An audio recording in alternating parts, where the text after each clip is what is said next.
Hello, it's day 127, and I want to talk about fat frustration. It's no secret that the beauty standards in our culture are very skewed towards skinny people. If I say the word beautiful, you're probably going to picture a perfectly shaped woman or a really ripped dude. Our beauty standards have very little wiggle room. And if you think about your favorite celebrity or your favorite singer, chances are they probably fit one of those molds. Or if they're breaking that mold, they're constantly praised for doing it by the healthy at any size people or the body positivity people. But those people are very much on the fringes. As somebody who's been fat her whole life and who has never fit the perfect beauty mold, I have noticed that there are people in my life, and there have been in the past as well, who get really frustrated with me for not trying to fit that standard hard enough. I have dieted my whole life. I have exercised pretty regularly for a very long time, and I have never really dropped below 200 pounds. But for a lot of people, that is a moral failing on my part. They have really judged me on the pretext of trying to make my life better.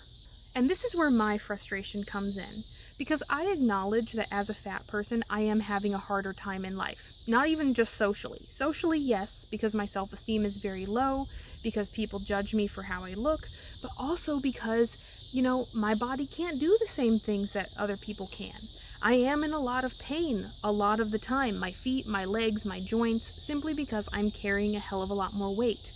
There are people on one side who will tell me that that's perfectly okay and I should accept my body the way it is, and there's people on the other side who tell me that I'm a disgusting cow who needs to recheck her priorities. But for me, a lot of this health and fitness journey is about finding a happy middle ground.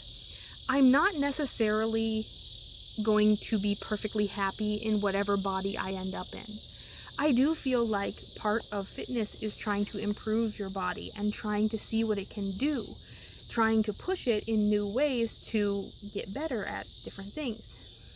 But I also don't believe that I have to fit the perfect mold in order to be happy. But I think what it really comes down to is how I am feeling about my body. And I think that for people out there, you included, Diet Buddy, especially if you're fat, you really need to think about where does the frustration end and where does a self-esteem issue start.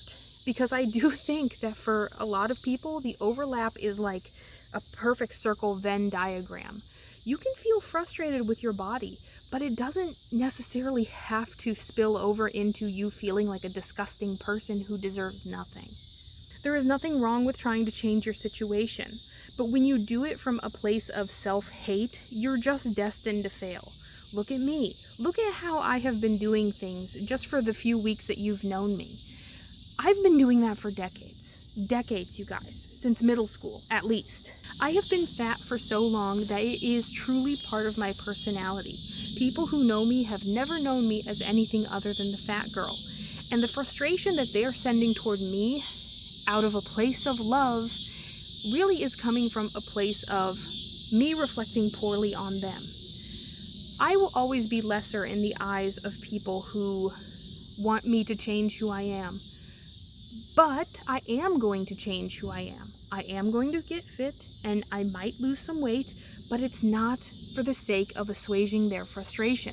If you're doing this with me, you have to sit down and be honest with yourself, 100% honest with yourself. Why are you doing this? Why do you want to lose weight? Because if it's for somebody else, even if it's a hypothetical somebody, your perfect partner in the future, your fans someday, if it's for anyone, you need to rethink what you're doing, because that is a really negative thing you're putting on yourself. And negativity has no place in a healthy mindset. All right? Hot takes with Kara. Okay? I just want the best for you, man. Whatever is going on in your life, it can't possibly be worse than being homeless in a blank empty field, okay? Everything will be okay. We're working on the cabin as we speak. It'll be fine. We're doing it. I'm feeling a hell of a lot better because I cut out a lot of negativity. You should too. Okay? I will see you tomorrow.